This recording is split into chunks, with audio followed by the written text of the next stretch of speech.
Hello, everyone, and thanks for tuning in to our spring orientation session. So we did have a little bit of difficulty the first time around when we were running the Zoom platform live, where it did cut out a first little bit of our presentation. So I'm just going to include the slides and essentially dub my voice over the slides that were missed in the recording, and then we'll flow into the already recorded session there. So as you can see, we have a list of outcomes for this session. So at the end of this session, if we're successful, obviously, you'll have reached the following.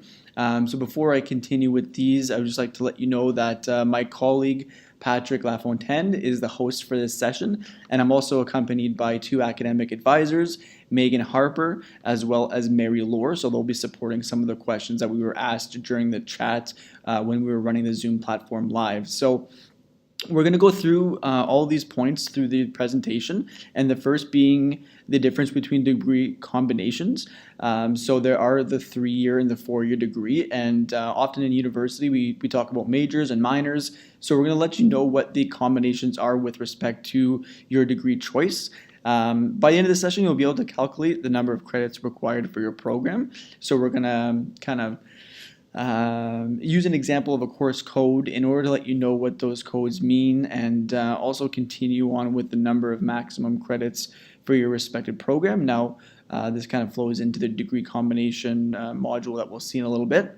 You'll know your degree requirements and academic regulations. So there are some regulations per program.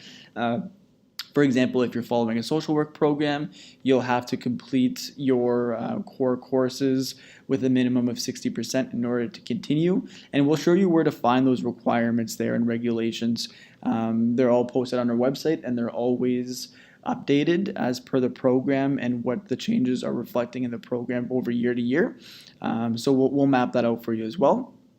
You'll know what to expect from Laurentian. So as the institution that you've chosen to continue your studies, we do have a responsibility to you, and a lot of that has to do with the services that we offer our students. So we're going to go through some of those, especially the academic requirements and stuff.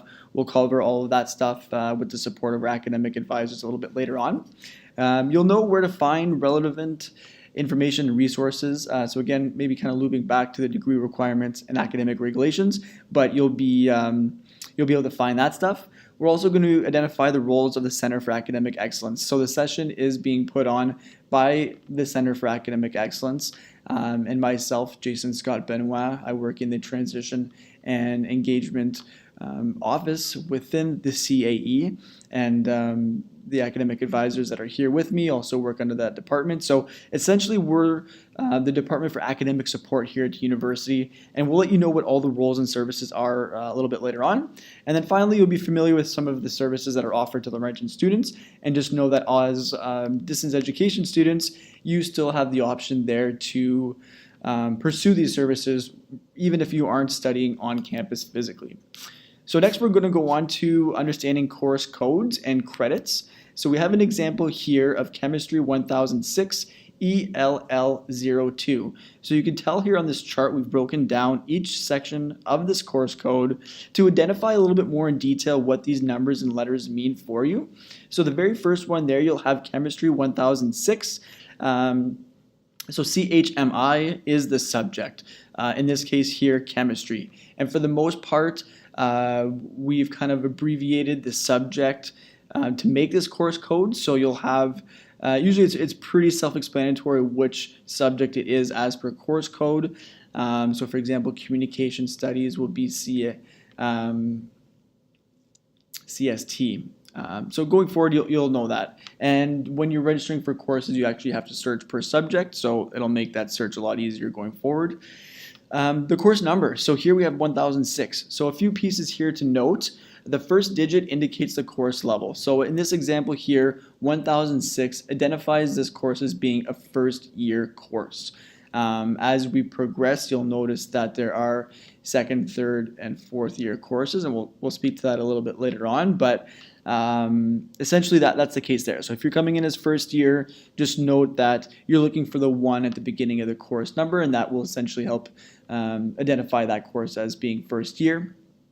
And then as you progress, that number will change as you progress throughout your degree. The first letter there at the end is the language. Sorry, so you'll have E or F.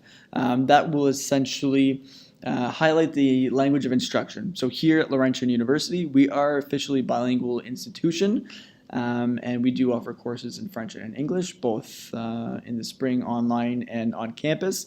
So with that, you'll just want to make sure that you're isolating the language of choice.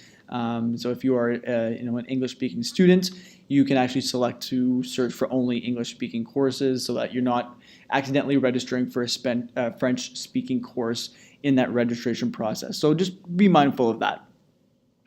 The second letter here, we'll have L, is for the campus.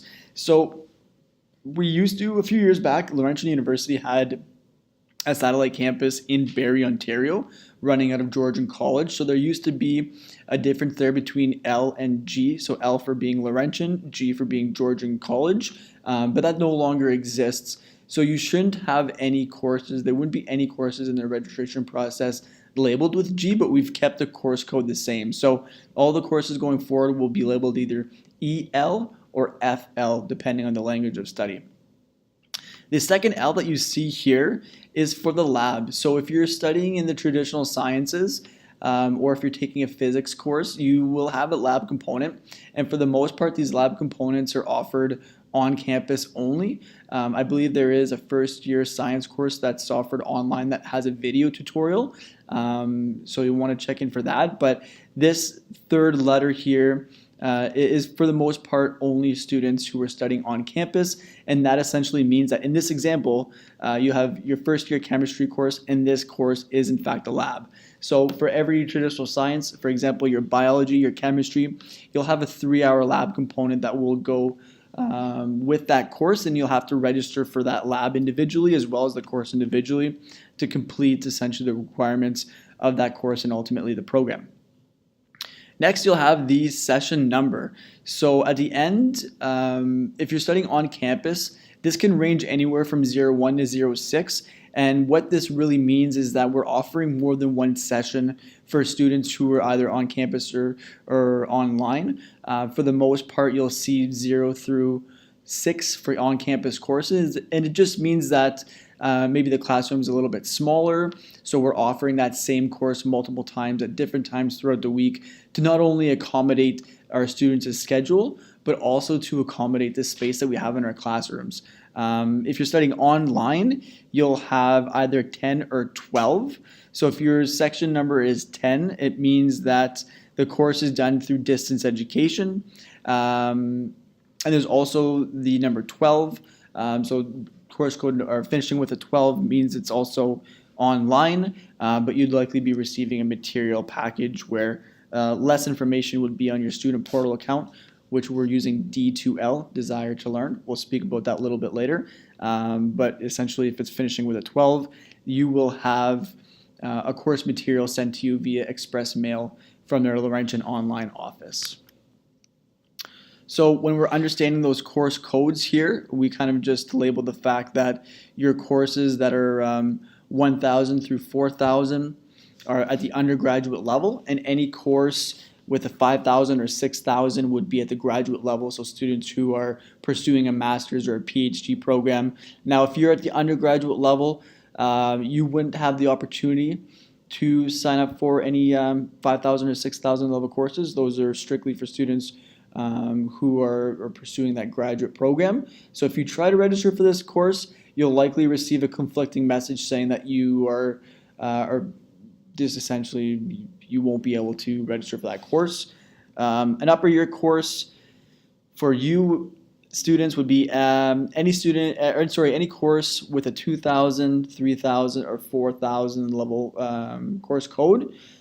One thing that we will note, and I believe we mentioned it again later on from one of the questions that we received, but I understand that sometimes it's appealing to take a third year or a fourth year course because naturally as you progress throughout your degree, those courses are a lot more specific and more specific to a certain subject. So often students ask the question whether or not they're able to take an upper year course at the 3,000 or 4,000 level if they're a first year student. And we kind of suggest that you don't right off the bat, especially if you're coming in as a new student. There is that level of expectation there that if you're taking a third or a fourth year course, the professor is not aware of that. They just see the name, your student number, so they wouldn't know that you've essentially skipped over the first and second year courses. So the expectations for you of a student would be of that of a third and a fourth year university student. So especially for the first year, we recommend that you follow with your introductory courses. So if you're taking, let's say, ancient studies, that you stick with, or at least start with Roman civilization and Greek civilization, or sorry, Greek, I think it's Greek civilization or Greek philosophy. Anyways, those are the two first year introductory courses for ancient studies. So as much as some of those upper year courses do seem appealing, stick with those and at least get a foundation of what your expectations are of a university student. And that way there, if you're comfortable moving forward in year two to take a third year or fourth year course, you can do so, because some of them at that, especially with the arts degrees, don't have many requirements. Some will have a requirement that you complete the first level course. I know there are some courses in the Faculty of Psychology where you can take a third year course in motivation, but you'll have to have completed the first year Intro to Psychology course first in order to jump into any upper year courses. So if you have any questions about that, we encourage you to reach out to us, or especially the academic advisors, and we'll share their contact information later on. If you want to take it down now, it's academicadvising@laurentian.ca. So just send us a message and see what your options are with that. But just a point of advice to start, stick with those intro courses, and then if you feel as though you're successful in those to start, then I think that'd set the tone where you would know whether or not you're ready to take those upper year courses a bit sooner than later. So next we're going to explain the credit value. So that last digit of the 4-digit code indicates the value of the credit. So you can see the chart here. If your course ends in a 0 or a 5, it's a 3-credit course. And we'll outline what the terms look like a little bit later on. But in this spring term, be aware of the fact that it is a condensed term. And we do offer 3-credit and 6-credit courses in this condensed term.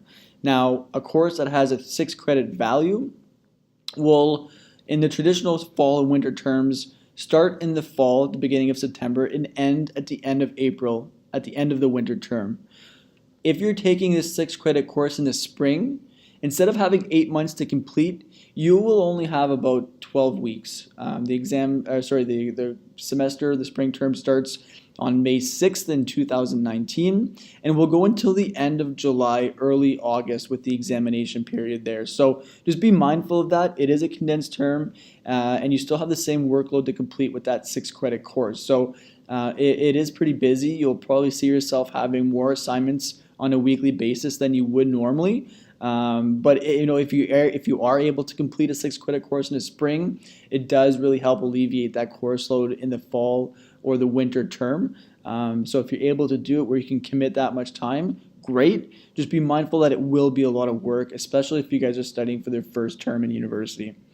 Next, you'll see some of our more common credit values. So the 6 and the 7, those are the more common ones, and that's why we've highlighted these 4 in bold for you, just because these are the ones that you would normally see for almost every single program. Now, there are some that finish with a 1 and a 2 or an 8 and a 9, and those are usually for professional programs such as the School of Human Kinetics, where we have kinesiology, health promotions, outdoor adventure leadership. There are also nursing courses or social work courses where the practicum hold a different credit value. So the end of that course code there will be different.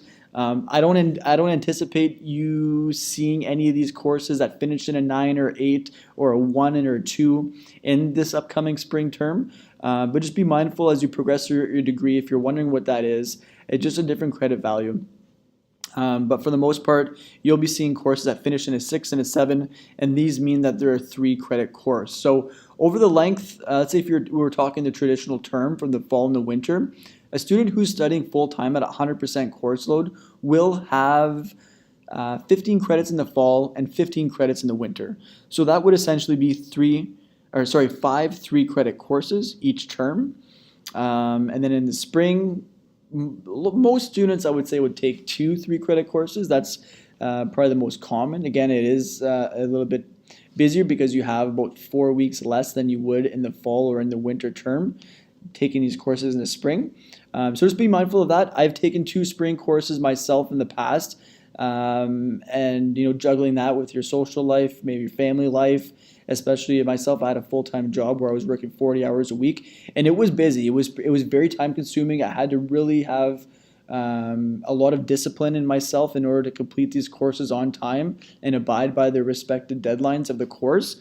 So be mindful of that going forward. The spring term is a little bit shorter than the rest, but if you're able to complete a few courses there, it does definitely help coming back into the fall and the winter term.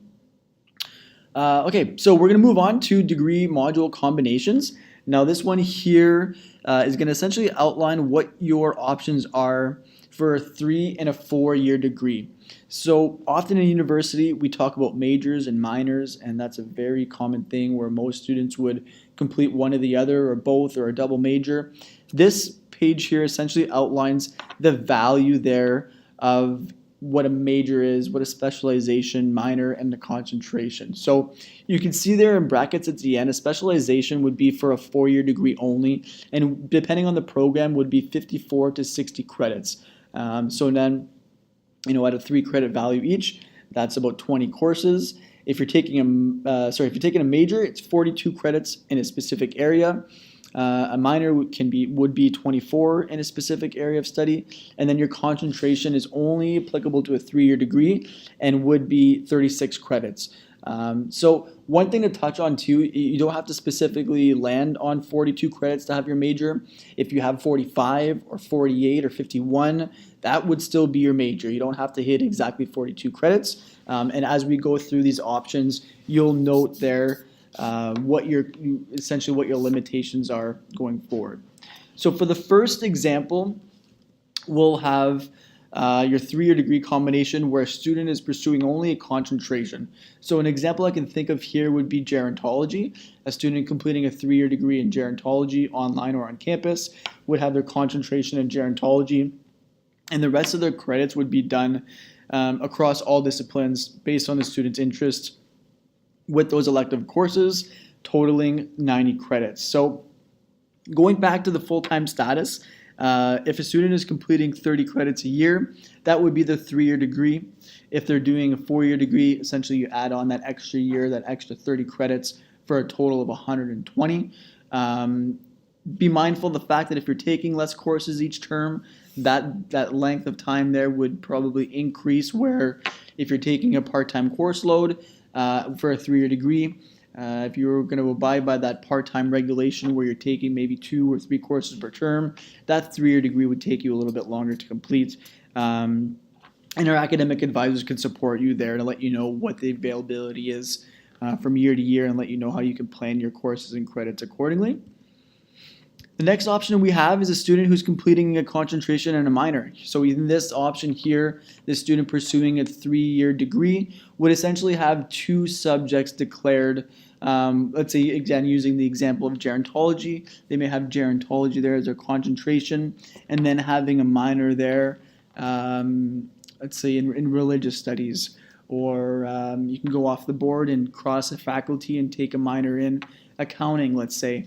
So depending on what your interests are, what your strengths are, you can really pursue those major minors in different disciplines, which I think is a really good piece and a really good offering that Laurentian University has, is allowing students to cross-discipline their degree and really blending those combinations based on their specific interest. So I think that's a huge advantage for us and something that a lot of students enjoy here. And then in this example, the student has 30 credits left, which they would take in a number of different disciplines. The next option we have is student taking a double concentration, where the rest of their elective credits, they'd have 18 credits of electives. So in this situation here, I would suggest that you reach out to an academic advisor. For the double concentration, sometimes that can be tricky because there are specific courses that you need to complete in order to have a major or minor or concentration or even a specialization. So you can't just take 36 credits at the first year level in gerontology and have a concentration. There is that chronological order there from first, second, third, and depending on your selection, major or minor, concentration or specialization. There would be the added couple fourth year courses there as well. And one course can't be used for a major and a minor. Or one course here, let's say gerontology, you can't take a first year gerontology course and have it used for both concentrations. You would have to select it strictly in one, which means that you're basically getting a concentration from year 1 through 3 or 4 in a completely different discipline. So one off the top of my head, which maybe would work both very nicely and complement each other for gerontology, would be labor studies, right? So a student could take labor studies and gerontology, concentration in both, and then have a few extra electives, or maybe they'll take 39 credits in gerontology, still get that concentration, but then have a bit less elective credits there. So those are your options for that option.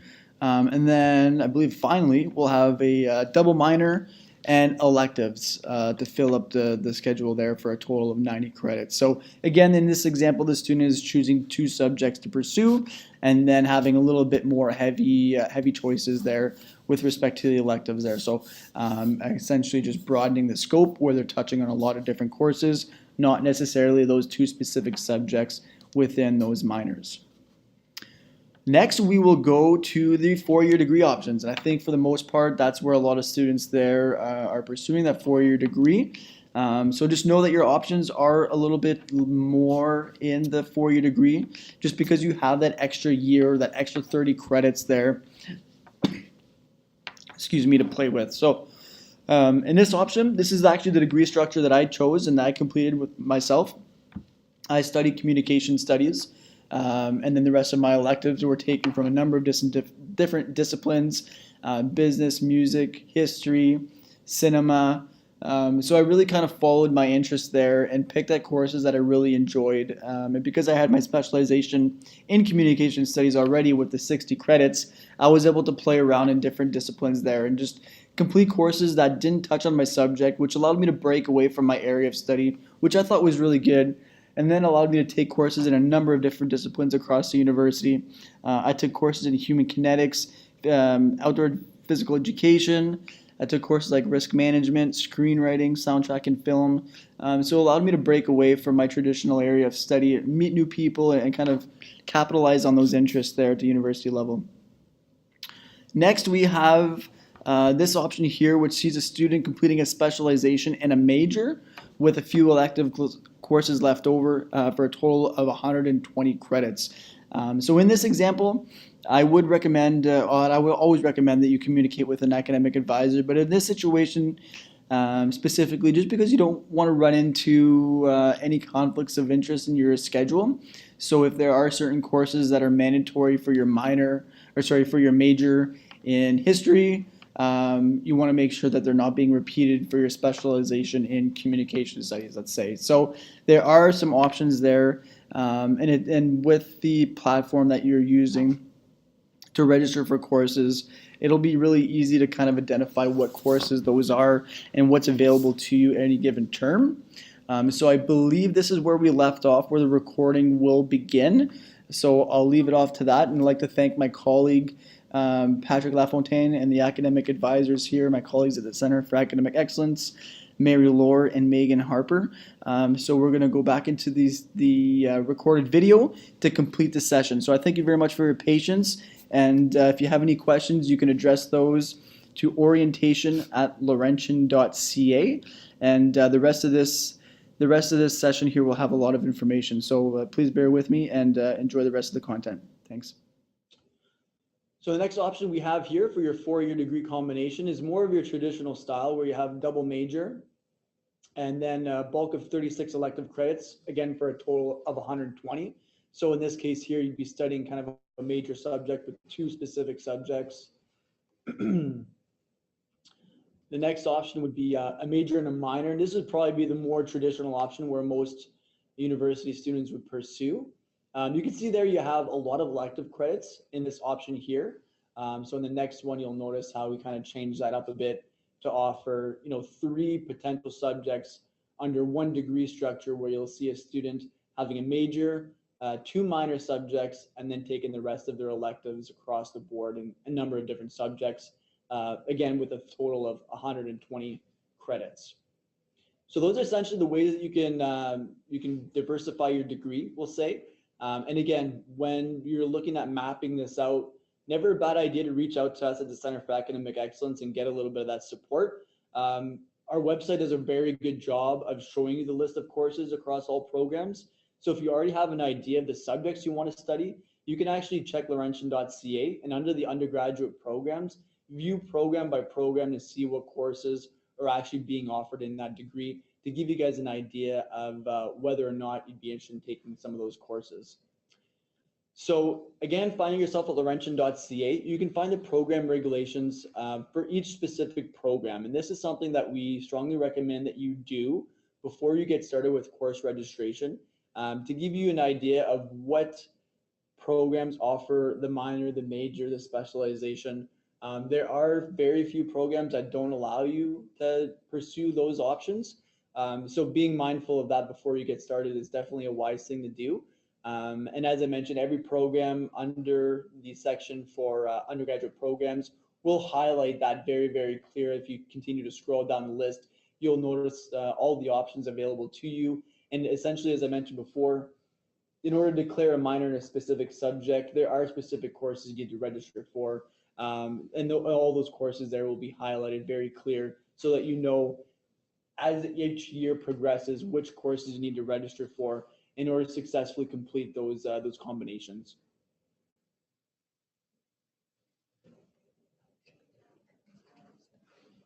We have a chat question. Oh, you on it? No, I don't. Oops. All right. So as I mentioned just a little bit earlier, when you're completing a minor, let's see if I can get this, go back here. Click on your select window. Click on the presentation. Yeah. Oh, there we go. All right. So when you're declaring a major or a minor, regardless of the subject, as I mentioned, there are only certain number of first-year courses that you're able to complete. You can't complete a degree with 120 first-year credits. There is that progression that you need to pursue naturally. So this here will actually highlight the number of first-year credits that you can take within a specific degree. So at Laurentian, we have multiple degrees. We have a Bachelor of Arts, there are Bachelors of Science, there's a Bachelor's of Health and Physical Education through the School of Human Kinetics, and there's also a Bachelor's of Engineering or a Bachelor's of Science in Engineering. Now, when you're pursuing these, it's important to note the number of first-year credits that you can take. So here we've kind of highlighted with a stop sign to show that you know if you're completing a Bachelor of Arts, you can't register for more or complete more than 42 first-year credits. Now, if you were to complete 45, let's say, you'd simply have to take an extra course. So you'd be finishing your degree with 123 credits rather than 120. For a Bachelor's of Science, because you have those first-year courses where you'll have your laboratories, and there are more foundation courses to cover in those programs, the limit to first-year level courses is up to 48. That would be any Bachelor's of Science that you're completing. If you're following a program in the School of Human Kinetics, again, a little bit similar to the Bachelor of Science, where the number of first-year level courses is a bit extended for you because of the foundation courses that you have to register for in the first and second year. And then finally, with the Bachelor's of Engineering or the Bachelor's of Science in Engineering, that's actually an overloaded program. So these programs here will have 144 credits at the end of the degree rather than 120. So students who are following engineering streams will actually be taking one course extra each term for the length of their degree, which is why you have a limit of first-year courses set at 60 rather than 42, 48, or 51, because those students are taking a few extra math, science courses in the first 2 years of the degree in order to continue into their upper years. All right, I'm just going to check the chat real quick because I have a couple notifications, so just bear with me here. If you do have any questions, can you either make them, share them with either everyone or with me? My name is Patrick LaFontaine, so I'm the host. So just so that I can see the questions myself. I see there's nothing so far. I haven't been chatting with some folks, but we're good. So yeah, send your questions either to everyone or to myself, Patrick LaFontaine. All right. You good? Yeah, I just got to go back here real quick.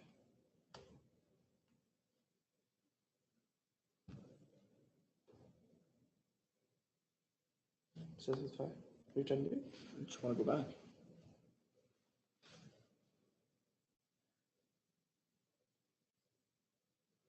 Okay, perfect. All right, sorry, team. Okay, so just a bit of information about the semesters that we have. I touched on this briefly, but just so that you know specifically when your start dates and end dates will be happening. Of course, the specific date of the month will vary from year to year, but just so that you know that the fall term happens from September to December. Usually, you're in that fall term. Your classes will end roughly around the 6th or the 8th of December, where the last 3 weeks will actually be your exam period, where you'll get your exam schedule from the registrar's office, usually in October, or I would say early October. And then if you're taking 5 courses in that term, your final exams will be spread out within those last 3 weeks. And like I said, you'll be notified from the registrar's office or the student records office when those exams are happening. And if you're studying online, this is actually very important. If you're studying online for any online course, in the first few weeks that you're starting to complete this course, you'll actually receive notification from the Laurentian online office for you to declare your permanent address. If you're an on-campus student taking an online course, please be sure to let us know that your address, even though it is temporary, if you're going back home at the end of the year, that your address is located in Sudbury so that you're not required to write your final exam back home. So we do have students that kind of miss that note from time to time. So very important to let us know so that we can schedule your online exam here in Sudbury if you're living in residence, let's say, for example. If you are living away from home and don't expect to be on campus at any point in time, please declare your permanent address with the online office, and they'll communicate with you as well as with an invigilating center nearest your address in order to write your final exams with an invigilator there in person. Next, we have the fall winter term. So that's for all those 6 credit courses out there. You'll begin in September and you'll end in April. You'll have the winter term, which starts in January. That one again will finish in April. And similar to the fall term, that last month there in April, you'll finish your in-class courses roughly the 5th or 8th of April. And then those last 3 weeks will be the exam period. So currently we're in the exam period for the winter term, where our students have until the 26th of April. This year is a little bit different because Easter weekend coming up this weekend. So we don't have any exams being written between Friday and Monday. So that extends the period by about 4 days. Traditionally, we're done a little bit sooner, but this year here, we're going to be writing our final exams until about the 25th to 26th of April. And then we have the spring term, which will be beginning in a few short weeks. And that essentially happens in May. We'll start this year on May 6th and then go until mid-July. So I would say probably end of May, early June, you'll receive the examination schedule there and notify you when you'll be writing your final exams there in July. So as I mentioned before, there are 3 credit and 6 credit courses available in that spring term. So be mindful of that simply because it is a condensed term, and the expectations for you as a student will be a little bit higher because you have a bit less time to complete these courses. You're looking at about 4 to 5 weeks less than the traditional fall or winter term. So just be mindful of that going forward. All right, so we have a quick video here that we'd like to share with you. Essentially, this will go through our Web Advisor platform, which is a platform our students, whether you're online or on campus, will use to register for their courses. So we'll play a quick video just so that you are familiar and know what those step-by-step instructions are for registering for courses. And then finally, if you guys need any support, feel free to reach out to us. But this is definitely going to be useful if you haven't registered for courses yet with us. And this video is available both on YouTube and on my Laurentian portal. Yes. Good answer. Absolutely, absolutely it is.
notes so far? Notes from you so far? Just got a couple to change something we noticed on there.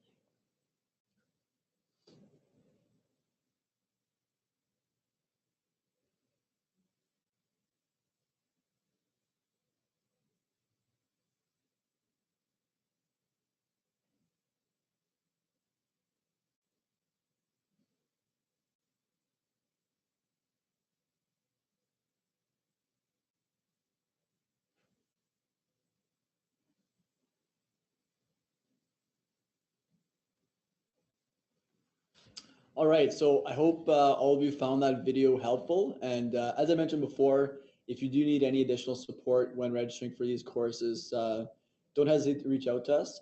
And we do have this video up here on YouTube and on your student portal account. So if you need to revisit that at any point in time, you can absolutely do so. Jason, we have a question for you. So it's from an online student. He's kidding. He loves questions. It's from an online student, and they're asking whether there's some flexibility on when and where to write their exams. So, or is the exam set for them by the Laurentian online team? Right, that's a great question. So when you're writing online exams, as I mentioned, we do ask that you declare your permanent address so that you're writing nearest to you at a testing center. But for the most part, those dates and times are chosen for you. If you do have any reservations about certain times or dates, I would encourage that you reach out to the online team at online@laurentian.ca. They might be a little bit flexible in terms of evenings or daytimes, but for the most part, these times and dates are set forth by the registrar's office. So we try as best as we can to abide by those dates, but we do understand that there are cases where mature students have families and kids back home and need to make those arrangements for daycare and whatnot. So as best as we can, there might be a bit of flexibility, but you'd want to declare that and not wait till the last minute just to make sure that both parties have enough time to accommodate that. Oh, and there's also exams@laurentian.ca. So there's two different email addresses there that you can reach out to, either exams@laurentian.ca or online@laurentian.ca. And my good colleague Patrick here will share those emails with you in the chat. Perfect. That's all we have so far. Cool, perfect. Thanks. Good question. Keep them coming. All right, so a bit more useful information.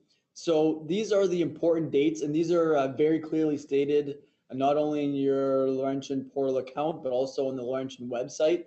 And we do suggest strongly that you check these out each term, just to let you know what important dates are coming throughout the term. There are important dates such as convocation, for example, as you see here on the list. But there are also important dates such as add drop dates, so the last day that you can register for a course.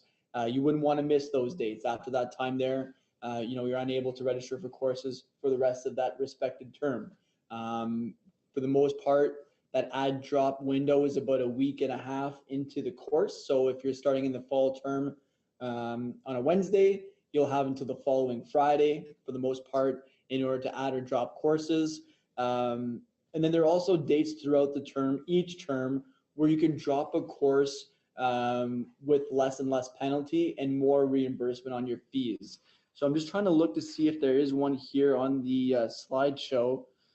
Last day of classes, examination period. So in this example here, there is actually, you know what, November 5th. So November 5th, if you're looking on the slide, we'll say the last day to drop a fall course and receive 10% refund on tuition only. No refunds after this date. Students withdrawing from a first term course after this date will receive an F on their academic record. So if you're starting this fall term, roughly the 6th or 8th of September, you have that window of approximately 8 to 10 weeks where you can drop a course without having that final mark appear on your academic record or your academic transcript. You still receive a little bit of a refund from your tuition, but just know as those dates progress, you're losing less and less refund on your tuition. And if you were to drop a course after November 5th, in this example here, you'd receive an F on your final transcript as well for that respected course. So be mindful of these dates. They change every term. So if you visit laurentian.ca and just put in important dates in the search bar, you'll find that link there, usually at the bottom of the page, and just abide by those dates. They're very important to be mindful of. Um, Can you stop sharing for a second? Nope. Stop sharing. Yeah. So we have a good question here from somebody who's gonna have to step out for a second, and it's for the advisors actually. So we have a question here. So we have a gentleman here who's going to be starting with 1 or 2 courses in ancient studies. He's been out of school for a while and is looking at coming back into it. Who would he talk to about help choosing courses? Well, we can help in the Center for Academic Excellence with course selection and helping you to get started. If you would like to communicate with an advisor either via phone or over email, you can reach out to us at academicadvising@laurentian.ca, and we can book you a phone meeting or respond to you via email, whichever you would prefer. All right. Any other advice that he can do in the meantime while until he gets a hold of you or Mary? Well, you can always refer to the website, as we were mentioning. Jason was talking about how the program information will be available at laurentian.ca. So you can click on the front page, you can go to academics and then undergraduate programs, and you can select the Ancient Studies program. Under degree options, you'll see what's required in your first year. Perfect. Thanks. And you can look at the courses and see the course outline. When you go just below degree options, there'll be courses. Right. And then in that, you can click on the Ancient Studies first year to see what's required. You can also go to the online web page that will tell you what's the breakdown of your spring summer courses, what's going to be expected, what the breakdown of assignments are, etc. So that's Laurentian Online, and then you go to course offerings, and then that will tell you also some stuff about that course. I also noted in your question, you said that you're 61 years old. So I'm not sure if you're aware, but as people who are 60 plus are tuition exempt as well. So when you're communicating with the fees department after registering for courses, you can let them know that you're over 60 years old and they can help you with that process. Perfect. That's very good news. Awesome. Yeah. Super good. All right. You want to keep going? Yeah, absolutely. All right, so we'll share the presentation again. So, but thanks for supporting those questions there, Mary and Megan.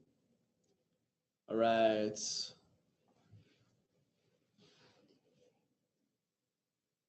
Whoops. All right. Okay, so as I mentioned in the learning outcomes, some of the policies that are in place, I won't go through them all specifically, but essentially if you were to click on one of these, you'd receive the link directed to our website. But even if you went to laurentian.ca and you typed in the title of one of these policies, you would get the full policy in detail. But there are some policies put in place, and I will share later on one of the student services that we have here, the Equity, Diversity, and Human Rights Office, that will really help advocate for students and support them in the event they need to pursue these policies. But just stuff like academic integrity for students, so being mindful of copyright and stuff. Usually those policies are also outlined in your course syllabus. We will mention what the uses of that course syllabus and the information that it will contain for you a little bit later on. Especially for students, I guess, who are on campus, these might be a little bit more applicable to yourself. But the Code of Student Conduct, even though we're all adults here studying at a university institution, there are still rules that we need to abide to in order to respect everyone around us, whether it be faculty, staff, or students alike. So just be mindful that we have these rules in place ultimately to protect everybody involved. So if you do need to kind of use these, or even just like the student appeals policy, I'm seeing that one there now. If you need to appeal a grade or an exam or a mark on one of your assignments, there is specific steps that you would have to go through in order to achieve this. But just be mindful that these are already in place for you in order to support you academically. So if you need to, refer to these at any point in time, they are available to you.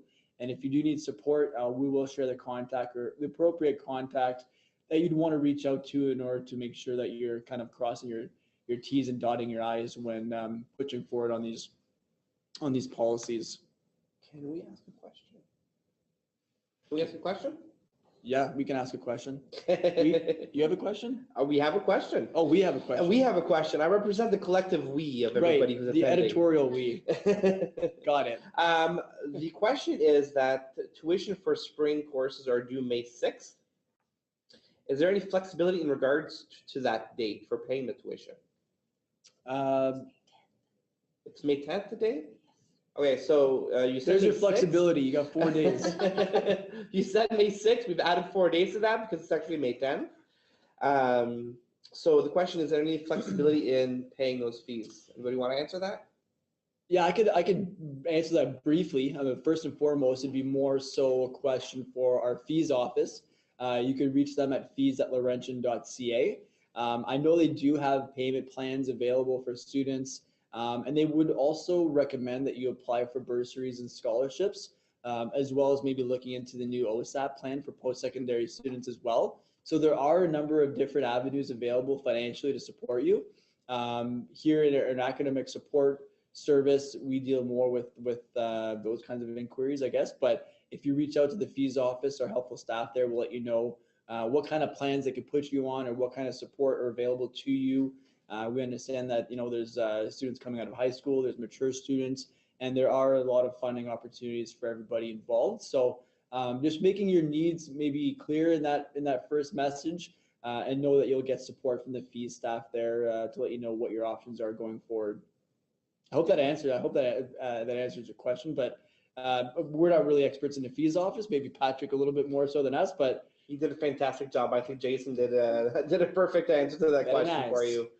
All right, perfect. We'll continue.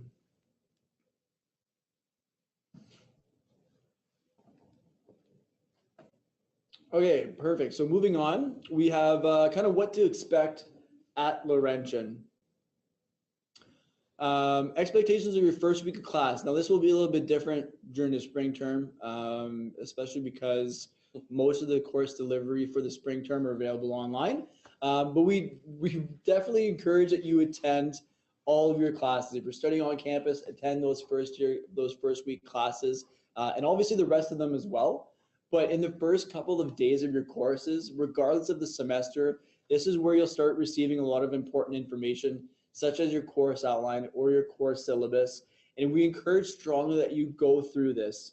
From my experience at Laurentian as a student, usually in the first day of class, the professor will go through the course outline or the syllabus with the class to let you know what the expectations are, not only of the professor, but also of the students, and what will be covered throughout the course.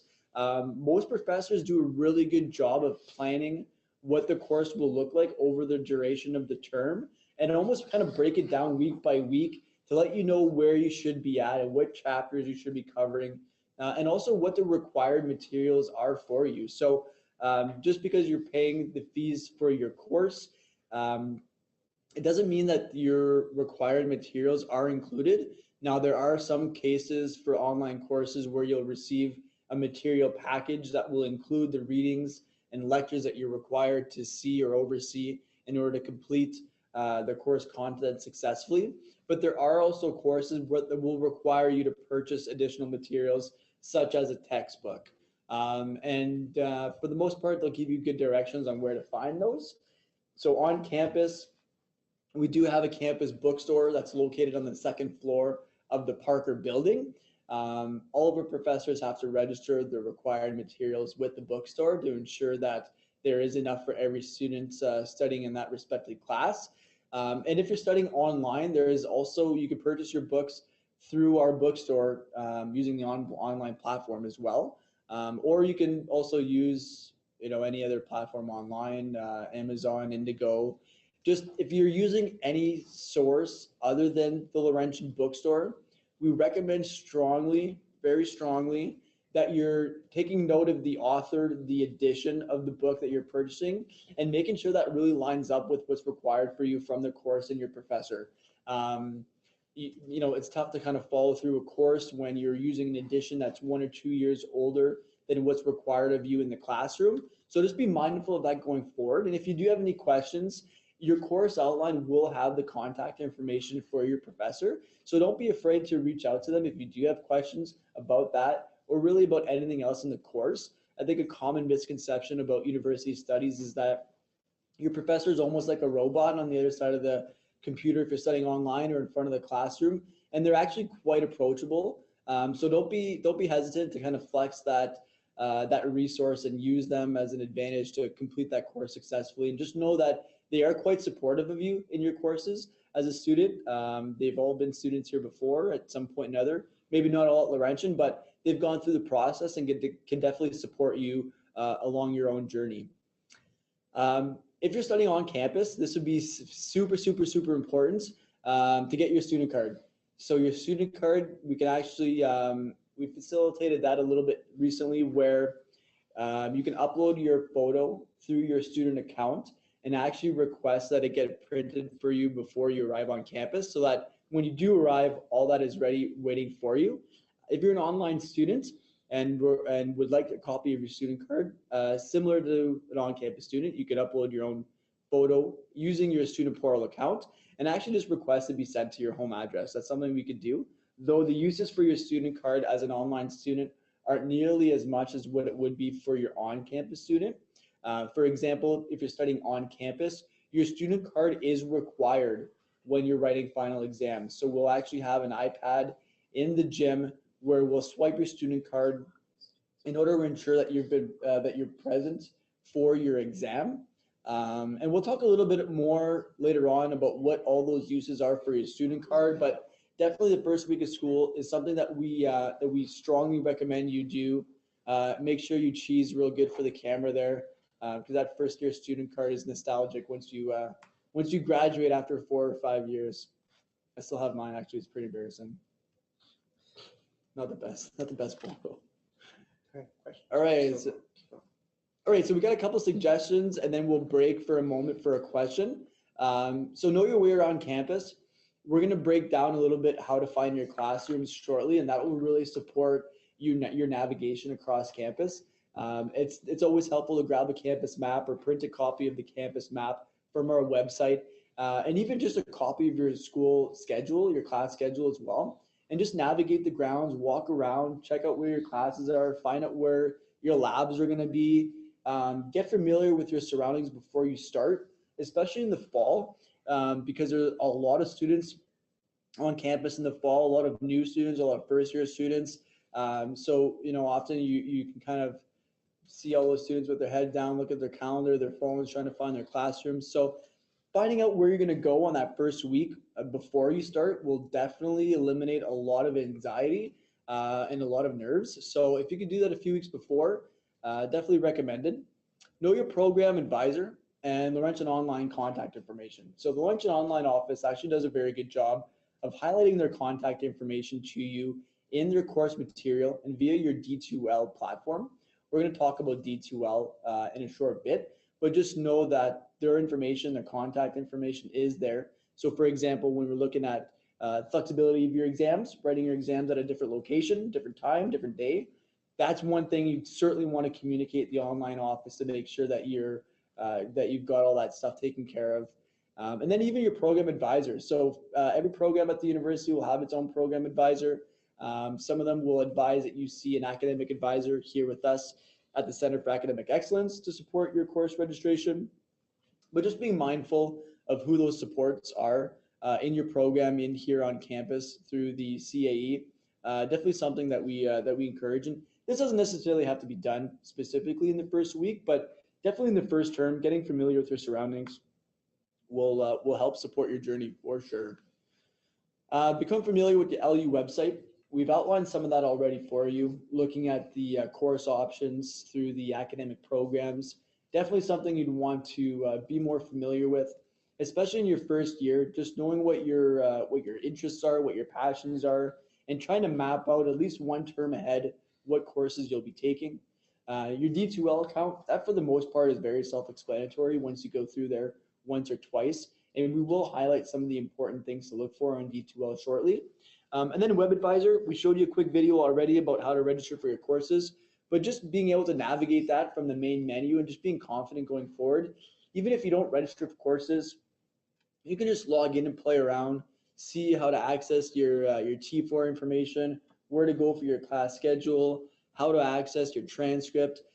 These are all things that only take a few minutes of your time, but definitely worth doing before you get started, just so that you are more familiar with all those platforms and opportunities. If you're a student studying on campus, learn the transit system. So one of the perks about being an online student full-time is that your student card is actually a bus pass for the greater city of Sudbury Transit. So you'll have a full year, 8-month access to the greater city of Sudbury Transit. You don't have to ask for a transfer. You get on the bus, you swipe your card. It's free for you from September to the end of April. And important to know, especially if you're living on campus, how to access these routes in order to find a grocery store, find the downtown core, find the Sudbury Arena to watch a hockey game or basketball game. Just navigating outside of campus is very important. And our student associations have done a great job in offering this free. Essentially, it is rolled into your fees, but not having to pay for this additional service outside of your tuition is definitely a huge perk. And the city transit system has always worked very, very good with Laurentian University and our student association, where Monday through Friday, there's a bus on campus, usually every 15 minutes, during off-peak times every half an hour. So it's really easy to just walk on the main street of campus, get on the bus and go out to do your groceries or go grab a bite to eat with a group of friends. So being more familiar with where those routes are located across town will definitely support you and making sure you find your way back. Saying hi to somebody you don't know in person or virtually. So virtually, you have a class list on your D2L account for every course that you're registered for. And this essentially is to encourage peer-to-peer support. It gives you an opportunity to send a message electronically to your peers for support. Maybe you missed notes or you want a little bit more information or clarity or opinions on a certain subject. Oftentimes with online courses, your professors will actually encourage group discussions. So that's something that you can engage in through your D2L account. And if you're navigating on campus, whether it be the spring term or fall winter term, say hi to somebody you don't know.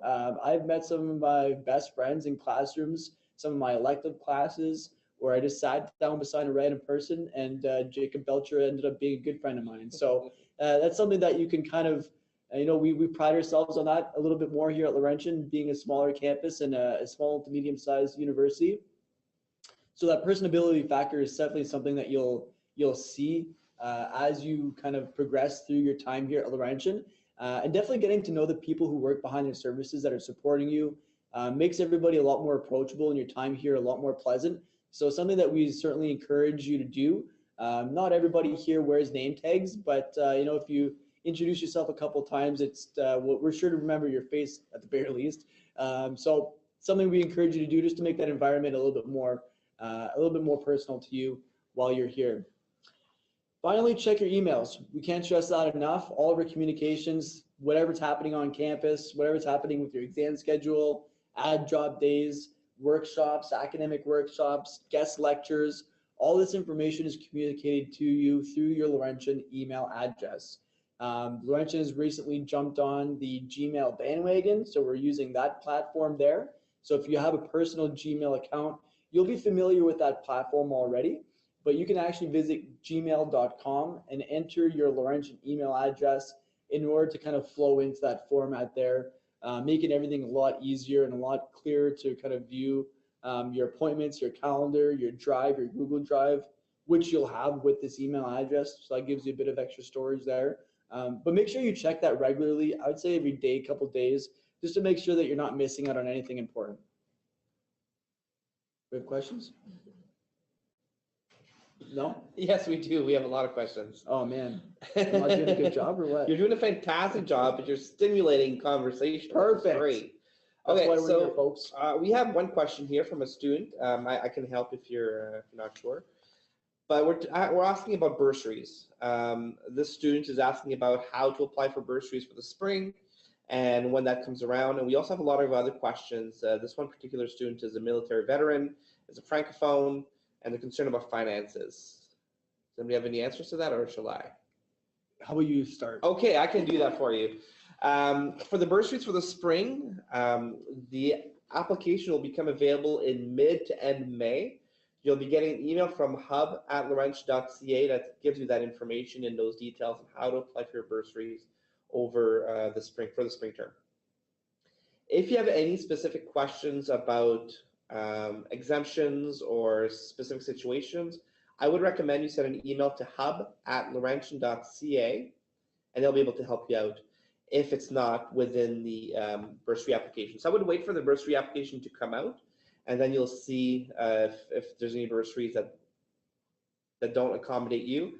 Then you'll be able to see if there's anything more we can provide. Does that work for everybody? All right. That's great. Number one answer. Thank you. We have another question. How many for online courses? How many students in a course? And I think the advisors have an answer for that. So how many students per teacher? It really depends on the course. Every course is different.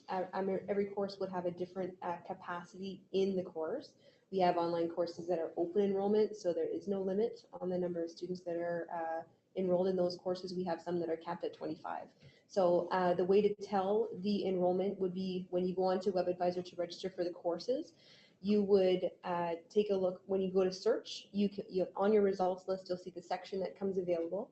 And then beside that section on the right-hand side, you'll see a column that says available/capacity. And it's the second number, the capacity. It tells you how many spaces are available in that course. Perfect. Thank you. Awesome. Another question I had was, do we need, as an online student or even an on-campus student, do we need a student card to write our exams? Yeah, we answered that. You can use your student card or a valid government photo ID. Perfect. Good stuff. We have a student here who is looking at the one who come back for ancient studies. Mm-hmm. The course he likes start with number 3 or 4. Can he take those courses?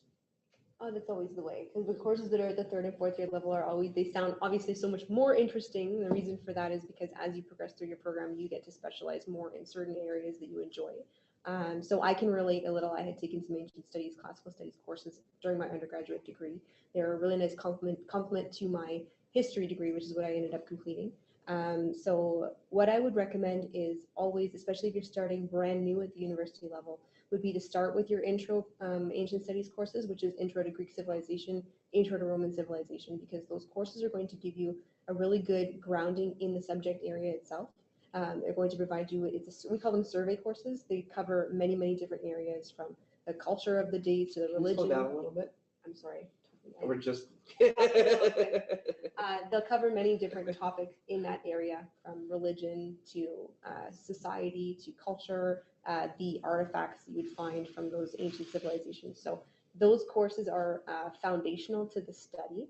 And the other reason why I recommend staying at the 1st year level when you're first starting out is because, as Jason pointed out earlier in the presentation, the expectation in those courses is a little bit lower than it would be for a student who's enrolled in a 2nd or 3rd year course. The professor has no way of knowing how many credits you've completed at the university level. They only know that you're enrolled in their course. So they're going to make the assumption that taking a 3rd year course, you already may have completed up to 60 university credits, and their expectation on you will reflect that. So for that reason, we typically recommend students in 1st year stay with the 1st year courses and have some patience, because you will be able to access those courses that are at the 2nd, 3rd, and 4th year level as your degree progresses. And the only time we would say that that might be okay is if you come in as a transfer student with several courses under your belt already, and are a writer, or in your capacity in your work do a lot of writing, interpretation, etc. So it can be specific to you, but in general, Megan is correct that we do recommend it that you stay at the level, at the 1st year level, if it's your 1st year at university. Perfect. Another question we had is about disabilities, students with disabilities, and I think we'll cover that a little bit further on when we talk about accessibility services. But specifically, I think we're looking at information about funding for students with disabilities and accommodations. So Jason will keep that in mind when he talks about accessibility services. Absolutely. Yeah, I'll touch on that a little bit later on when I talk about the student services. One thing I will point out, though, if you're kind of impatient for that point, is that it is mostly case by case. So depending on what your accommodations are, that may determine the number or amount of funding that you receive. But ultimately, they have disability advisors or accessibility advisors in their office that will support you and give you the necessary testing that you require in order to make sure that the supports that you're receiving reflect the accessibility needs that you have. And the last question so far is, what happens if we forgot our Laurentian email address? What do we do? Okay. Everybody's you looking wanna at me. answer, Everybody's Pat. looking at me, so I got it. Okay, so if you forgot your Laurentian email address, there's two things you can do. If you remember your username to get into My Laurentian, it's your username at laurentian.ca. So if you remember your username, you're all set. So it's your username at laurentian.ca. If you don't remember your username, call the university, either the hub. I can't give you an email address, but because you can't get into your email account. But they can email from a personal. They can email from a personal, but they won't give them the information because it's not Right. coming from, it's confidential information. Right. So you have to call. So call either the hub or our IT office, and they'll verify that it's you through a certain number of security questions, and then they'll be able to give you your information right there. But yes, we will definitely be able to give you that information. And I just got another question. So I'm not sure if we're speaking specifically about exams or online courses. The question is, when it comes to exam time, how do we arrange for proctoring for exams? Yes, it's for online courses. So I know we discussed it a little bit earlier, but it looks like we had some technical difficulties earlier, so we may have missed it. So how do we arrange to get a proctor or invigilator for our exam online? Right. So this would be a conversation that you would want to have with the online office, emailing them at exams@laurentian.ca.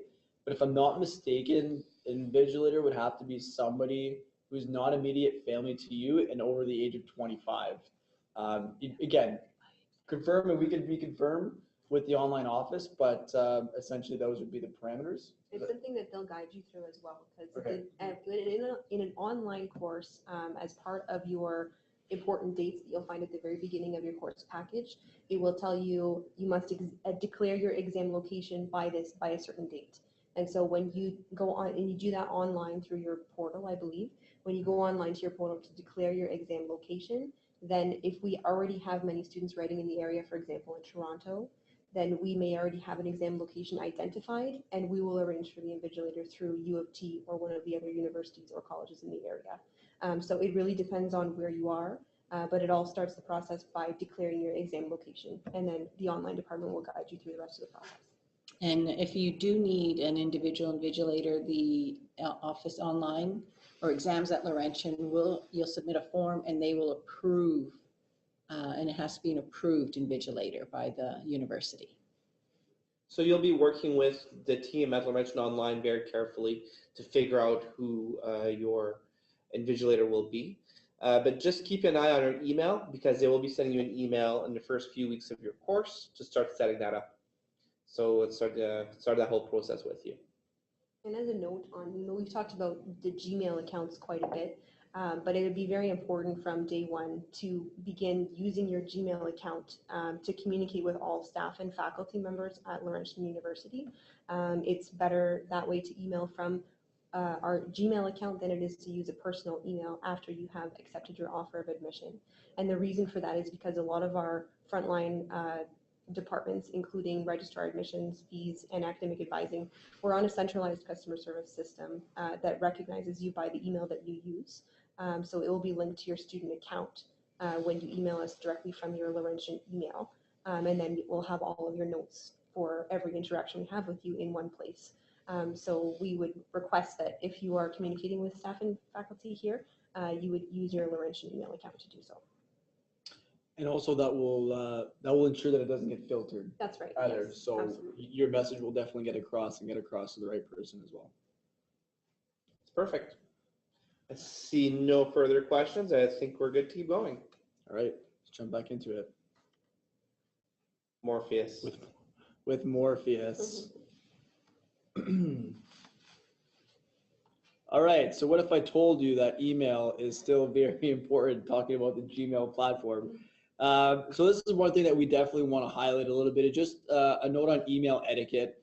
And that's one thing that we noticed more specifically with those millennials will say who like to abbreviate all their words. Just be mindful that you are emailing, whether it be a professor or a member of faculty staff here at the university. It's still a university and academic institution, and we kind of want to necessarily abide by that. So the first thing to note, and as Megan mentioned, is to use your Laurentian Gmail account. That will, for one, make sure that your message gets filtered properly and doesn't get filtered through our junk mail.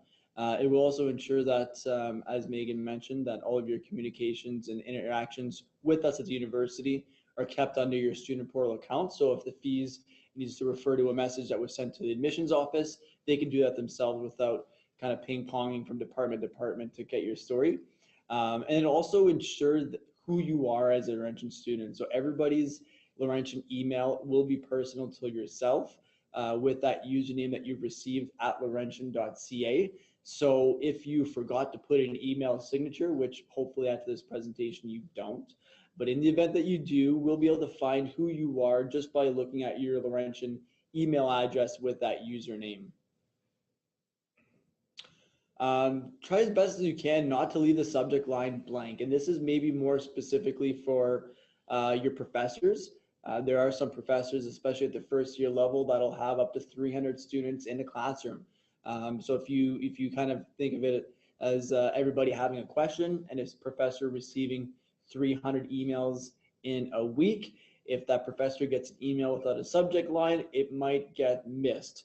So just be mindful of that. Maybe a quick description or a quick line as to what the subject of your inquiry is would be a really good subject line. Sometimes even myself, I'm kind of strapped and don't know what to put in a subject line. So I'll revisit that at the end just to kind of summarize the message that I've written. That could be a little bit tricky sometimes where you send it off without putting the subject line, but just be mindful that it's kind of important sometimes to at least address what you'd like to ask there. Your salutation. So just try to avoid using what's up or hey prof or yo prof. Try to keep it professional if you can. Also in your message content, try to be as clear and concise as you can. What I like to do personally is kind of break off small paragraphs into different ideas or questions or subjects, just so that as someone reading the message, it's not convoluted with a bunch of different questions in the same small paragraph. So if you can kind of break that up a little bit more to make it more clear and concise for your reader, that's something that would definitely be a lot more appealing to the person receiving your message. Next, you'll have your closing. So regards, take care, thank you. Those are all acceptable closing statements to have. And then finally, your signature. So what's really cool about the Gmail platform is that you can actually set your own signature in your email so that it sends out automatically after every message that you've sent. I'm actually kind of surprised sometimes to see some students, especially at the undergraduate level, have their name, their student number, their program of study. It just makes things look a little bit more professional sometimes. And obviously us as faculty and staff, we already have our set signatures in our email so that you know who you're communicating with and how to reach us at a convenient time. So be mindful of that. Even as a student, you could set your own email signature. If you don't want to set one, just maybe just add your first and last name and student number. That just makes it easier for us if we need to refer to your account for any specific reason. We have that information. We don't have to go looking through a database of students in order to find your student number, etc. So just kind of be mindful of this format, this etiquette. It will I would say it'd probably be yielding more benefit when you're emailing professors. They really appreciate that stuff. All right, so we're going to touch on a little bit of time management. So if you are a first year post-secondary student, especially at Laurentian, this will be some useful information for you to know.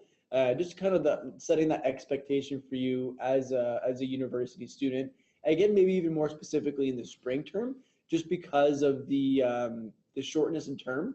So you're looking at a condensed term there. So be mindful of how much time you need to invest in your courses. So a course lecture is 3 hours a week. All right. So if you're taking this course on campus, it's either a 3-hour block. Those are sometimes more. Those are more seen usually in the evening. So like a 4 till 7 or a 7 till 10. More commonly, you'll have 2 1.5 hour lectures. It's super rare. I don't even think they have any more 3 1 hour courses, but you'll usually have that 1.5 hour block twice a week or a 3 hour block once a week. When you're looking at online courses, you don't have this. You're studying at your own pace, but try to be mindful of this, is that every week you're committing 3 hours to what would be quote unquote your lecture. And then kind of the rule of thumb that we traditionally, that we inform students is that your out of class learning is usually about 6 hours per course per week. So this includes, reviewing your notes, doing your readings, doing your homework, your essays, studying for your midterms or your quizzes or your tests.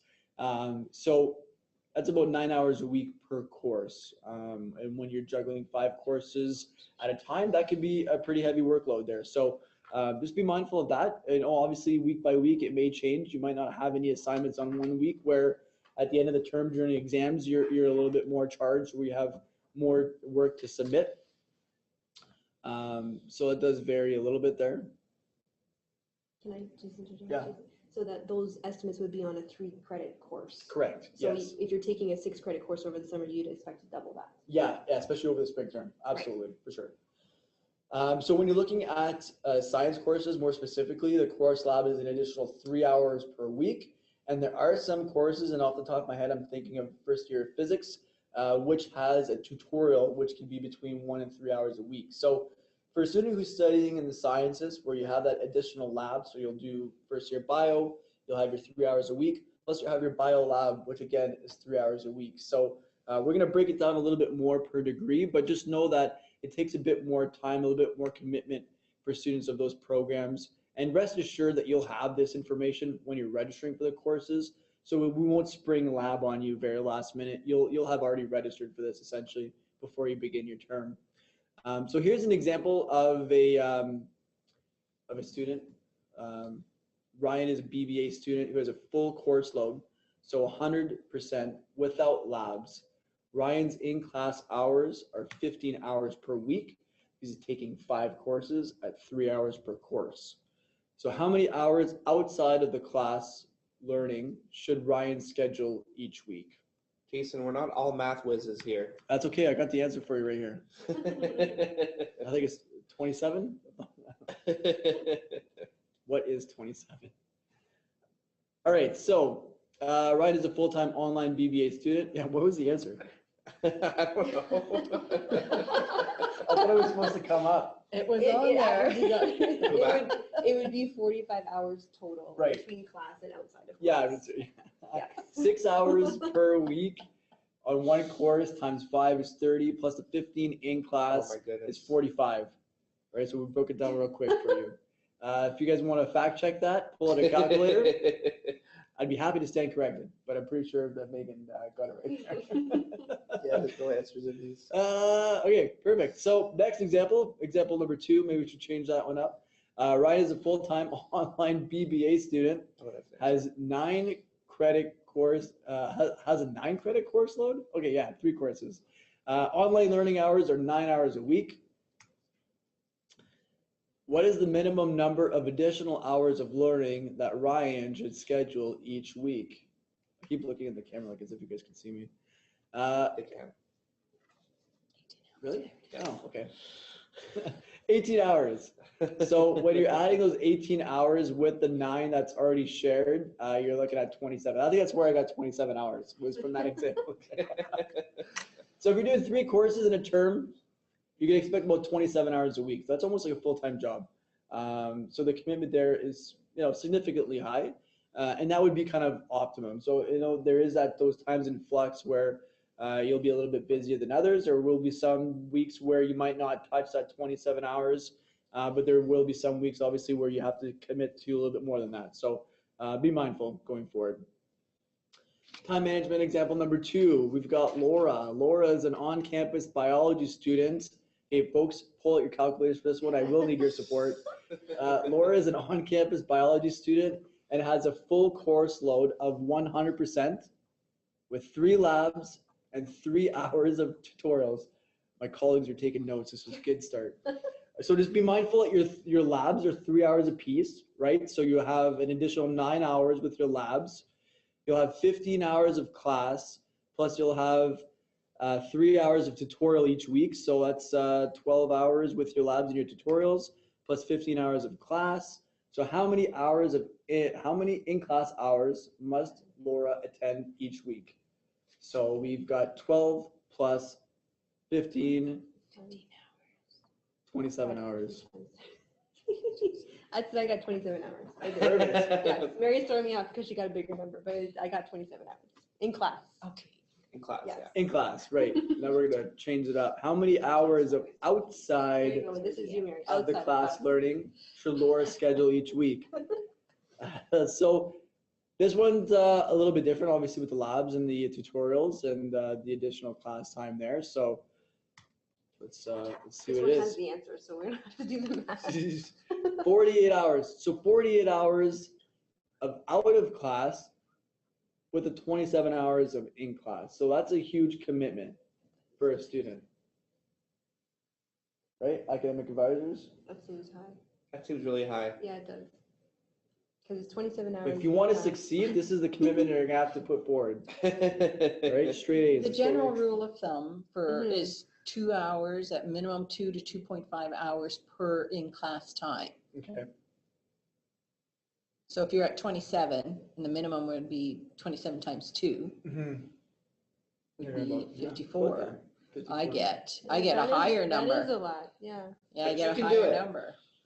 But you can do it. You can. It sounds like a lot of numbers. Absolutely. This is coming, we're all, I mean, Mary and I are art students, so we didn't do science. Did So science. that's why to Science. us it sounds like an exorbitant amount of time. But I was a science student myself, and it's absolutely possible to do this. And remembering that you're not alone, you have your classmates to work with, you have your professor to reach out to, and study groups, tutors. There's a lot of supports there to help you out. But it's definitely possible. I did it. I graduated with a Bachelor of Science, so I can vouch for that. With fact. honors. With honors.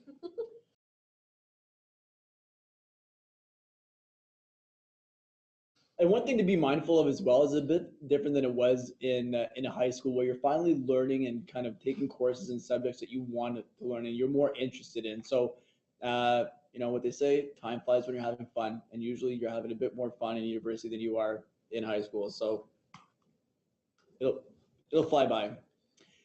So in order to manage your time, if this is seeming a bit stressful, we have some strategies for you that you can kind of help support your week-to-week schedule. So this is kind of a weekly manager, and a lot of students at the university will in fact do this. They'll open up an Excel spreadsheet and kind of block off their times of when they have classes.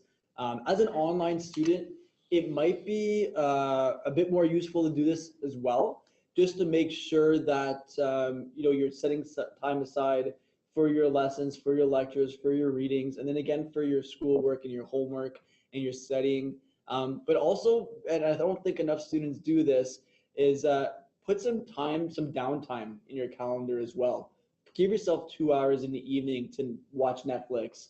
And give yourself something to look forward to at the end of the night, so it's not overbearing to just see work, study, work, classes in that schedule from week to week. So, you know, kind of giving yourself a reward near the end of the day where you're giving yourself an hour to, you know, cruise your social media. You're giving yourself a couple hours later in the week to go out with your friends and socialize and break away from the studies. So obviously there is a big time commitment there, but just being kind of, you know, being a coach more than a critic, where you're rewarding yourself for your efforts, will definitely go a long way. So you can obviously do it, your time management schedule weekly. This is a really cool one too if you're looking to break it down by term. So, you know, your traditional term, fall and winter, will have 4 months. So you can almost split it up where you're looking at September, October, November, December. Maybe this is more so something that you keep at home. Highlight your due dates once you have your course outlines and the course syllabus for all of the courses that you're registered for. You then go to this schedule, your calendar here, and maybe just highlight and label those special days where you have an assignment due or an exam or an essay. And then obviously looking forward to the last month of the term when those final exams will be, the time, the location, just to give yourself kind of a bigger picture of the overarching term, and you can glance at that, periodically to make sure that you stay on course. The spreadsheet we just saw before this one, we have a question. Is that available on PDF anywhere? The answer is yes. Oh, there you go. Yeah, when you do your called course Excel. registration instructions on the My Laurentian portal, you'll see that at one point where I think it's the page that talks about electives, at the very bottom there's a PDF for your worksheet right there. Awesome. I had no idea. Yes, definitely. It's right there. Perfect. We created it.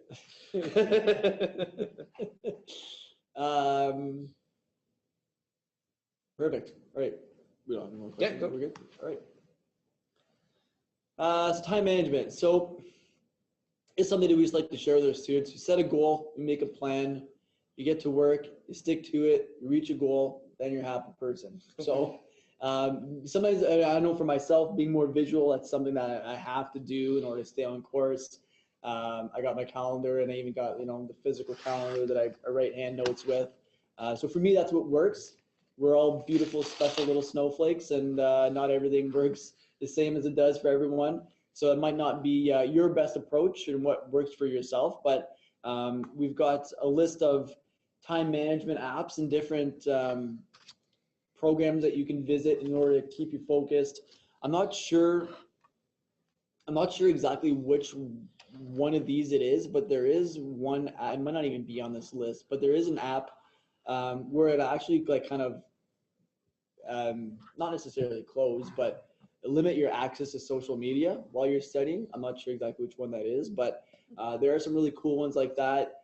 Us in the office, we use Trello. Trello is a program there. You can just put it on your toolbar or downloading software, and it just kind of maps out your organization. You set your tasks, you complete them, you can drop them in the completed pile. There's also Wunderlist that's there. I use that one periodically as well. That one's really cool. Once you set your task in the completed folder, it gives you like a little jingle, a little satisfactory song there. So there's all kinds of different stuff out there, and with the immersion of technology, there's all kinds of stuff that you guys can use. But just know that you guys have that support, right? You're not left to your own devices. Well, maybe you are with these devices, but make sure they're productive ones is what we're getting at here, essentially. And Nicole, we have a question. Yes. So we have a few questions. Yes. So this is for the academic advisors. This is for a non-declared student. So a student who's not Hasn't decided yet. What? Stop sharing. No. So a student has decided or picked a program. They're non-declared. Do they still have to do what you were talking about? Do the first year courses, then second year, or can you just take a third or fourth year courses for the fun of it? That's a good question. So it's not towards a degree, it's just out of interest. I would suggest it would depend on their skill level, how confident they are, how much knowledge do you have in a particular subject. So for example, we'll go back to the ancient studies because we've already discussed it. So in the ancient studies program, if this is something that you've been studying and have a lot of knowledge of, you've read a lot of materials on this, you're very confident in your interpretive abilities to connect this with the real world, the subjects and the things that you're learning about, and you have really good writing skills, then I think, yes, you could take a third year course as an elective. However, if these are things that you're not necessarily confident in, maybe if you wanted to try that second year course as reaching ahead, but again, it depends on the subject and your knowledge base and your own personal skills and academic skills. Perfect. Thanks, Mary. As an online student, is there a minimum number of credits or courses that we need to take per semester? No. Well, if you would like to be considered a full-time student, then yes. Yeah. So it's the same for online as is for on-campus. So it's the OSAP guidelines, same as they are here at Laurentian University. So to be considered a full-time student with Laurentian, you must be registered in at least 9 credits per term. But if you're not concerned about full-time, part-time status or funding, then there is no minimum requirement. You could just do 1 course. It doesn't matter. Or no courses. Or no courses. What's the longest period of time you can take it out? Right, so your account will remain active for 2 years after your last course that you've taken. So if you are away for a period of longer than 2 years, then we freeze your account essentially because you're inactive. And then in order to return, you just need to submit a readmission form to Laurentian's admissions department so that we can reactivate that account. And if a student were to go on hiatus like that for a term or a year, do they have to let anybody know? No, students can take a break as they wish to, so long as that break is not longer than 2 years, and then we'll leave the accounts active. So you mentioned part-time, full-time according to OSAP definitions. Is there any kind of benefit of remaining full-time versus being part-time? So, I mean, we touched on the obvious funding benefits. So if you are looking to qualify for OSAP, or there may be external sources of funding, some students are receiving scholarships. So all of these different sources of funding do require certain levels of enrollment. So for OSAP, the minimum, like I said, is 9 credits or 3 courses per term. Scholarships would be a little bit more. Some scholarships require up to 5 courses per term to maintain that scholarship. The additional benefits are if you are a full-time student, that you are able to access full-time student benefits here on campus, and that's included in your incidental fees. So if you're a full-time student, you're paying more incidental fees, but because you are accessing full-time student benefits, such as for on-campus students, for example, would be access to the gym, the bus pass, like Jason mentioned, and a few other things like that as well. So. Perfect. And just to note that students who are online students, even though they take a full 100% course load, are still always designated part-time by the university, not by, say, scholarships, etc., but for the purposes of not being charged the on-campus incidental fees. Perfect. On my offer letter or on the documentation that we received from Laurentian University, it says that my program starts in May 2019. Do I have to start my course in the spring term or can I start in the fall? You can defer to the fall term. But that should be formal. Just let them know, you would let admissions know, or the registration at Laurentian.ca that you're deferring your May entry into the fall. Perfect. And do you know, top of your heads, if ancient studies can be done online? It's not a program that we offer in full online. I'm not sure about the minors. Do you? I don't think either minors or Courses might be. the concentration, but we may offer some courses here and there in an online format. And the reason that we offer certain courses but not the whole program is so that students who are studying in other online programs can use ancient studies courses as their electives. How does a student move from a full-time status to a part-time status? That depends on whether you're an online student or an on-campus student. So an on-campus student in general will have to declare that they are moving to part-time status so as not to be charged those online or those on-campus incidental fees. A online student will just be designated by how many courses they're taking. So if you are taking less than 17.5 in the fall to winter terms, then you're part-time. If you're taking the 9 credits per term, then you're full-time. But you don't have to make any formal change if you're an online student. This only is necessary for students who are on campus full-time and wish to move down to part-time for a particular reason. So if you want to move back and forth between part-time and full-time, Just registration at Laurentian.ca. you should let them know. Yes, Yes. absolutely. The questions are coming in. This is great. We have another one. Are most or all teachers, professors at the university bilingual? Most? I don't know It about that. depends. It does depend. Depends on the programming, but most professors have to have a certain level of bilingualism. Okay, I don't Anybody think else that- can add to that if they want to. Yeah, for sure. I mean, when you have those courses, those programs that are bilingual, your professors will be bilingual. If your course is in French, your professor is going to be in French, and if your course is in English, your professor is going to be in English.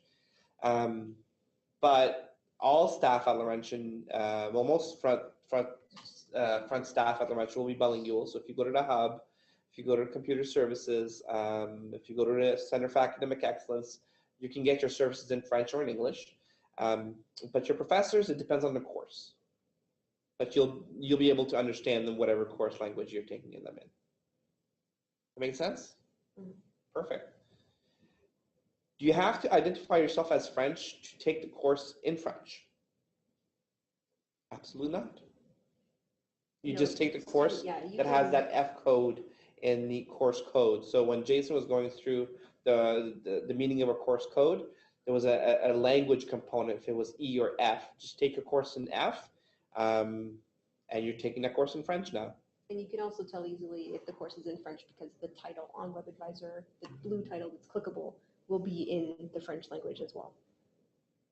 Right. And actually, students, if you take, you could be eligible for the bilingualism certificate that we have here at Laurentian if you take 15 credits in both languages as a minimum. So if you're studying in an English language program and you take as electives or even as part of your program, if your program happens to be bilingual, offered in both languages, you can take some of your required courses in French or your electives, like I said. So a total of, over the course of your degree, if you're doing a 3-year degree, over 90 credits, at least 15 of those have to be in the language opposite of the language of your study. So if you're taking, for example, the business administration program, and as part of your electives, you do 15 credits in French, then you can apply for the certificate of bilingualism upon graduation. So you're saying not only can you take this course in another language, but it's a good idea to do it so you can get Yeah. your certificate of bilingualism. And I think Mary has something Yeah, to and add I just here. want to say it's automatic. You don't have to apply for the certificate of bilingualism. If they notice that you have 15 credits in either in both languages, so 15 credits of courses in the English language and 15 credits in courses offered in the French language, you will automatically receive a certificate of bilingualism at graduation. Right. Now we have a question about working on campus, but I'm going to leave that to Jason to explain a little bit later when he talks about career and employment services. And another question we received are transfer credits awarded at the time of registration, or do student needs to request an evaluation? So when do we get transfer credits? So that'll be part of your offer of admission typically. What happens is if you have studied at the college level or at a different university prior to coming to Laurentian, as part of your application, you have to declare those studies and request that an official transcript be sent from those schools to Laurentian. And as part of your admission package, they will include conditional transfer credits if your program has not yet completed at the college level or at the previous university you were studying at, or if that program has already completed, like a couple of years ago, you finished your diploma or degree, then we can award those transfer credits immediately upon when we also issue the offer of admission to your program. Very cool. I think that answers the questions perfectly. All right, so I think we're good to keep going. I thought we were done. What's that? Just kidding, guys. All right. So we'll talk a little bit about the Center for Academic Excellence and some of the services that we offer here in our office in order to support you academically. So the first one would be the Desire to Learn, the D2L account. So I've mentioned that that portal account a few times. And essentially, in order to access this, you'd be typing in d2l.laurentian.ca, and then, or you can access it from your student portal account. Actually, on the left-hand side, you'll have clickable links to all of these additional student portals. This one here, very important for all students, regardless if you're on campus or online, because this will actually outline the course content for your respected courses that you have registered each term. So, for example, the first day of classes, you can access this, you'll get the course syllabus, and depending on the style of your professor, they'll either be posting notes before or after class. Some professors, in fact, won't post anything on D2L except for the course outline at the beginning of the course. And some professors will be actually very engaged with this portal account here on D2L, where they encourage class participation, class discussions. They may have quizzes on the D2L portal account that you can that you have to complete throughout your course. They'll have submissions, so assignments. So sometimes they'll ask for you to submit them via D2L, where there's a Dropbox tab there on the top as a student, where you can essentially upload your assignments to the professor, and then later on also check your grades. So there's a grade tab there. So once you click on any course you're registered for, so you can see on the presentation, you'll have an example of 4 different courses. By clicking one, you'll kind of get the full course list, the professor's information. You'll have that Dropbox in that section to check your grades. And there's also a couple, you can see the option there for self-registration. We do have some courses where you can actually self-register in order to kind of gain a little bit more information about a specific subject. Or I know for online students, it's a self-registration course. It's Orientation 101. So that'll map out some of the services available to our online students, and also provide contact information for those services as well. So that's always something that we encourage. If there is a self-registration option for certain modules that you're interested in, you can just simply click on that. It'll appear as a course, and then you can go ahead and follow through and gain that information that we're sharing with you. Okay, we have another question. Yeah, we have a question. Sometimes we see you can take a course maybe with permission. Can you explain to us what that means? Sure. Sometimes, like say, for example, biology 2757, which is aspects of human sexuality, it is not always necessary to have the first biology 1506 and biology 1507. If somebody feels confident that they are able to do that course, they would contact the professor, explain some of their knowledge-based background, and then the professor would then say, yes, I agree that you would be successful in this course, and give you permission. And then they send the information to generally the student records to manually register you in the course. So, but if the permission's required if you don't meet Yeah. the prerequisite for the course. So in the case of the course series indicating the prerequisite is biology 1, biology 2.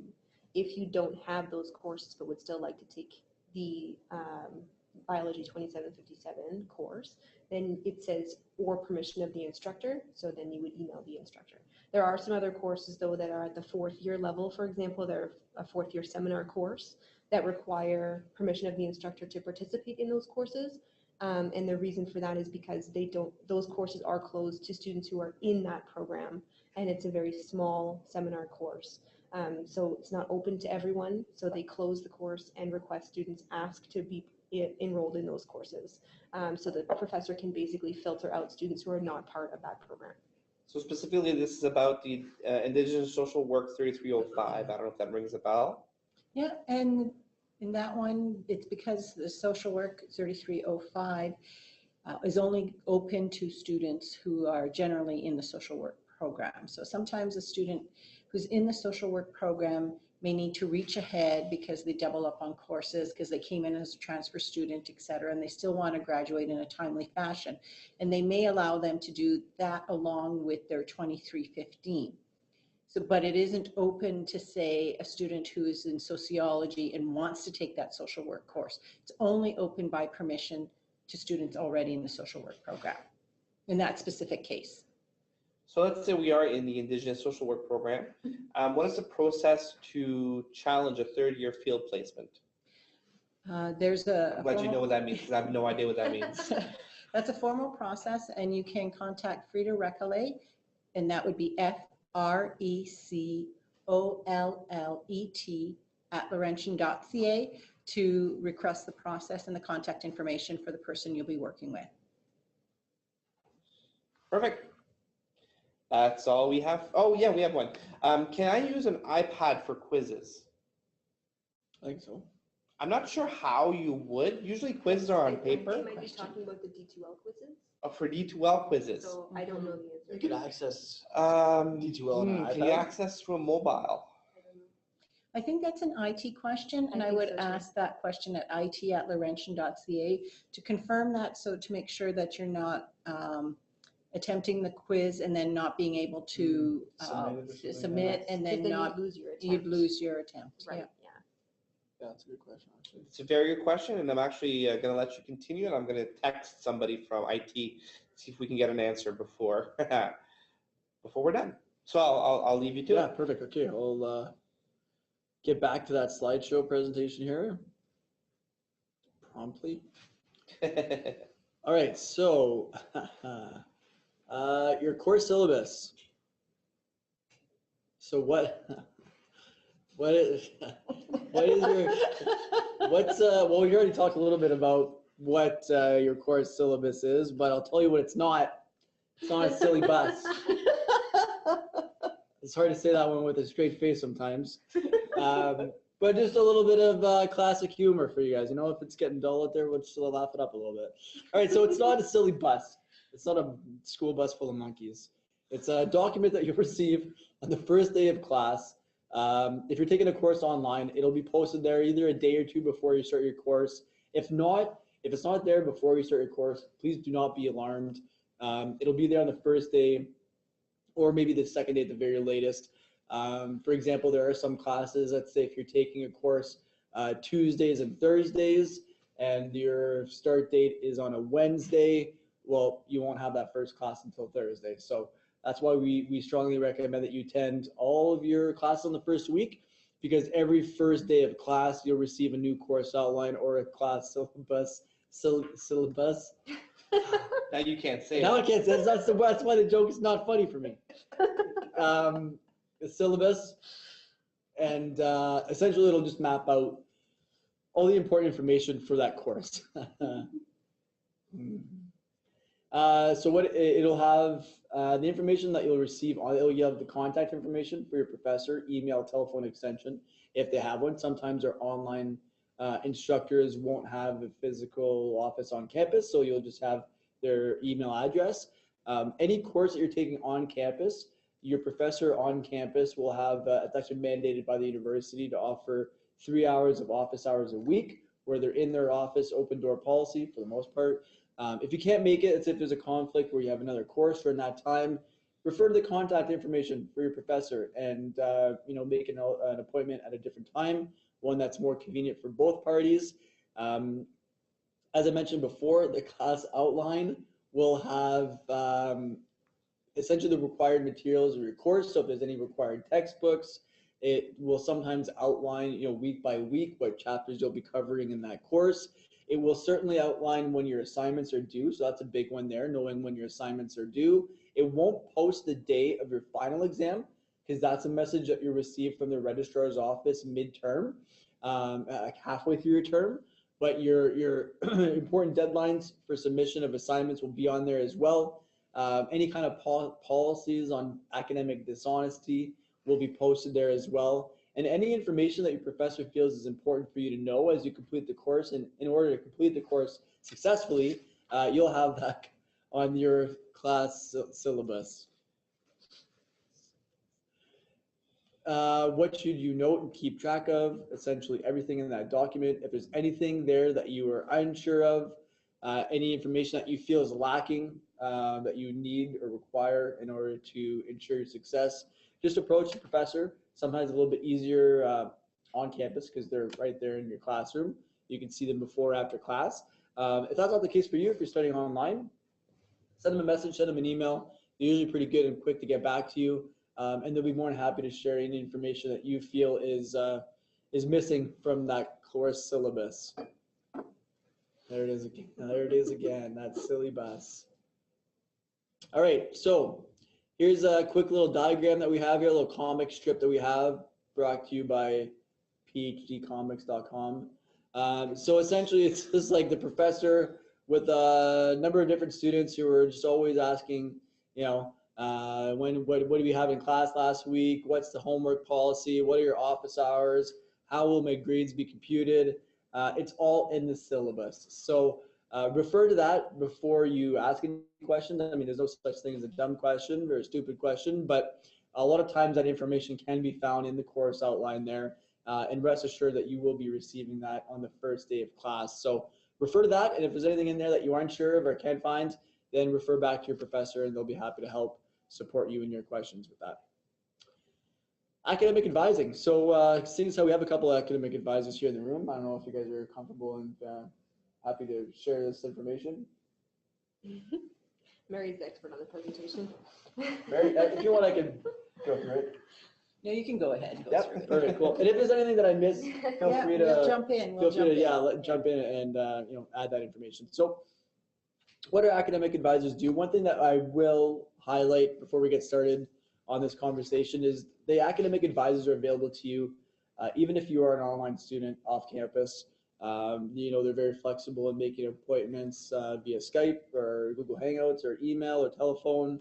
I know they also flex their hours, right? There are a couple days a week where they're available during non-traditional hours. So if if you're working the 9 to 5 and you're only available after that, there are certain dates of the week where they can accommodate that schedule. So just be mindful of that you do have that support from us. So what they do is one thing that they do, anyways, they do a lot of things, a lot of wonderful things, but they'll facilitate student decision making. So they won't make decisions for you. They advise, you decide. All right. So what they'll do is essentially present to you your options. If you're looking at declaring a major or minor or registering for courses, they'll let you know what your options are and how you go about, confirming those choices, and then allow you to do that work in order to kind of decide, what path you want to take, what courses you want to register for. So they're really very well versed and very knowledgeable about all of our programs and options at the university. So they'll provide you with that information and then kind of facilitate that choice for you. They'll address a variety of student academic needs, and one that I can think of at the top of my head are for varsity athletes. So varsity athletes have a bit different needs. They have a bit of an overloaded semester and term with their commitments to practice and games. So they have different needs than they would a traditional student who's a non-varsity athlete. And for that reason they might meet with academic advisors a bit more frequently to make sure that they're on the right course and that their studies aren't getting dropped by the wayside due to their extra commitments. And they'll also, there's some students who may learn a little bit different than others, where maybe a lighter course schedule will be, advantageous for that student, we'll say. So based on your academic needs, they can advise on whether or not it'd be a good idea for you to maybe have 4 courses in your term instead of 5, or taking a reduced course load for a certain semester, or maybe take a couple courses in the spring term in order to fast track your degree and offer a lighter course load the year after. So there's a number of different things that they can address specific to you as a student. So don't be afraid to share those, and they'll definitely work with you there in order to accommodate that schedule and ensure your success academically. Essentially, that's the end goal there. They deliver targeted programming. So we do a really good job of presenting academic workshops throughout the fall and winter term. Not so much in the spring term, but during those traditional terms, the fall and the winter, we give academic workshops on how to manage your time, how to manage your stress, study skills, how to write a university exam, how to write your university essay. So there is programming there that's available, and for the most part, those are offered multiple times a term, definitely in both languages. In French, usually once, maybe twice, depending on how popular those workshops are. And in English, they're usually offered more than once. So if for whatever reason it doesn't jive with your schedule, you can catch us next time. And I think what we'll do going forward is maybe do these via Zoom as well, so that they can be recorded and shared with those who can attend. And then they support students in transition. And this is essentially a really good example of that. So all of you who are participating in this session today are transitioning to first year at Laurentian, first term, maybe in the spring or the fall. So that support there is for you. And registering for courses, a big one as well. That transition to university is supported with our academic advisors and making sure that you've got the right courses in your calendar to move forward, or to move forward to second year, declare those majors and minors. So they do have an important role in student success here at the university. And if you need to call upon them for anything, just that's essentially what they do, but I'm sure they do a lot of other things as well. Yeah, is that good, Mary? Yeah. All right. CE student resources. So as the academic support department here on campus, aside from academic advising, we offer a lot of other supports. So the first one would be academic writing. And it's important to know that academic writing is available as an online student as well. So even though you're not on campus where you might not have your document physically in hand, you could actually Skype in with a writing coach in order to support your document and go through that before you submit it to your professor. So one thing with academic writing, it's important to know that it's a remedial service. They're there to support you in your writing and actually can sit down with you. And I kind of break it down to 3 phases. So phase 1 would be more so looking at the course outline, seeing what the kind of dissecting the objectives of your assignment when it comes to your writing piece so that you can get a bit more direction in your research. Phase 2 would be the writing phase. So just, making sure that you're staying on course with your ideas make sense, your conclusion wraps up your development, your introduction presents your ideas very clearly and concisely. And then the stage 3, would be more so your formatting. So there's 3 main formats when you're writing in university. The first would be MLA, which is probably the most common one. There's also APA and Chicago style. So these are formats where, depending on the course, you might be asked to write in this format. And these formats essentially are just a way to track your resources for the most part. And some people are unfamiliar with how to write Chicago style. Personally, I've never written an assignment in Chicago style, so I would be a student who would seek this service in order to ensure that my formatting is correct. Especially in university, there are some professors who are particular about that formatting, and especially when you're looking at academic dishonesty and stuff, it's important to make sure that your format is correct. So that's a service that we offer, and it's a free service for our students, whether you're on campus or online. We just ask that you reach out to us to fix an appointment, and as best as you can, don't do it the day before your assignment is due. It's usually a little bit too late at that point, but if you give us like a week heads up, week or 2 weeks, we can definitely accommodate that. We have tutor training. So if you're looking for a tutor, you can email us at tutoring at Laurentian.ca. This is the one service that's not free for our students. So essentially what we're doing, regardless if you're on campus or online, we have a list of tutors that are available on campus, and most of them will facilitate your learning online as well. So reach out to us with the course that you're looking for a tutor, and we'll cross-reference that with our list of students available. And on average, our tutors request about $15 or $20 an hour. And again, that's the one service that is not funded, where you'd have to pay out of pocket for the service. And if you find as though $15 or $20 an hour is a bit much, we encourage you to pair with a couple of students. So, finding a couple of colleagues in the same class where all of a sudden that $15 or $20 is now $5 each, makes it a little bit easier to manage. Additional resources. So this would be essentially some of the workshops that we offer throughout the term. And then those study and training skills are kind of individual to the student. So you can come and see us and we'll help you break that down. So if you're looking for us physically on campus or online, this is the information that you can find us at. So we're located physically on the 2nd floor of the J.N. De Meta Library, which is the main library on campus. We have drop-in hours for advising, and our email is academicadvising@laurentian.ca. You can find us on social media at LUL Excellence on Facebook and Twitter. And also excellence@laurentian.ca if you just want to send like a general inquiry. There's also orientation@laurentian.ca, so that's the department and answer emails that I would answer. So if you do need any additional support, that's where you can find us there with that.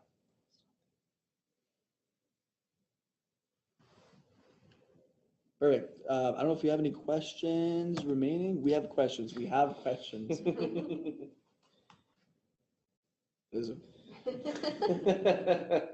I'll just keep it on here so that if you guys want to take that information down.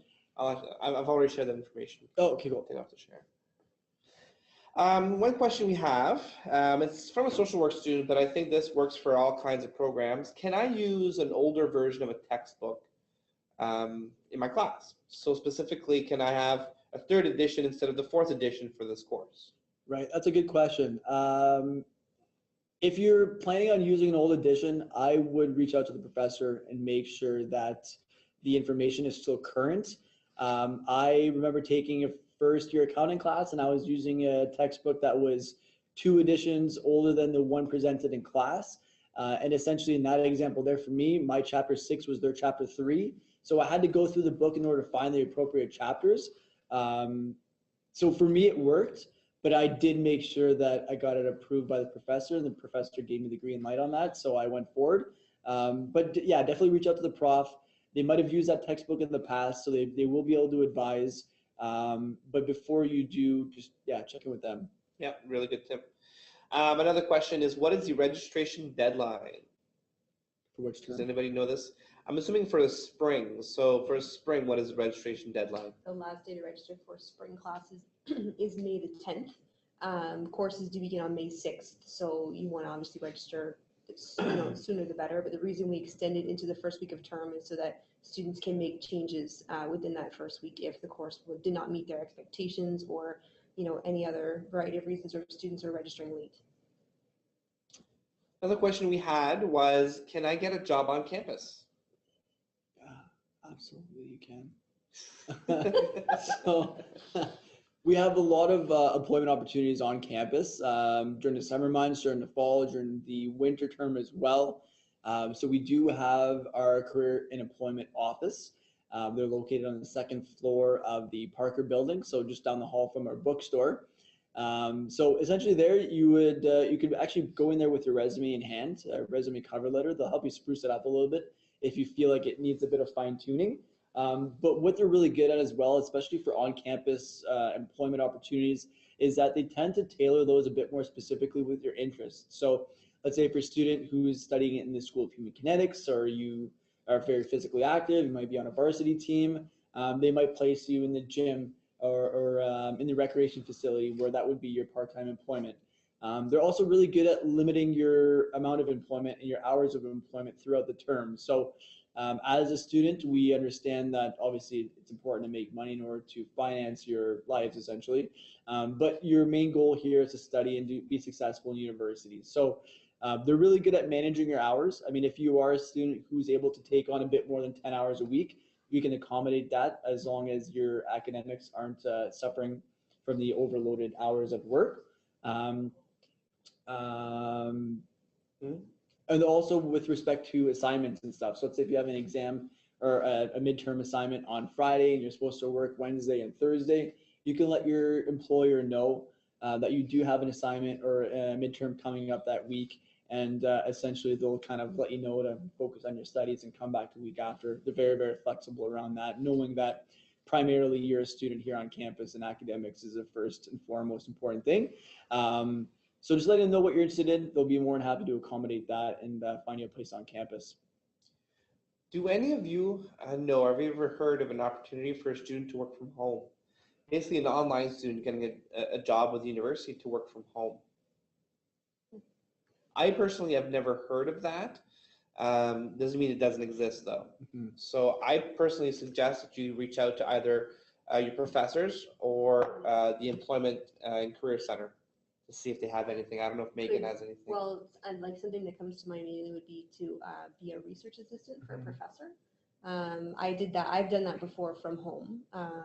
So it's possible. I mean, I live in Sudbury, and I was able to sort of go to face-to-face meetings with the prof to get updates and present my work.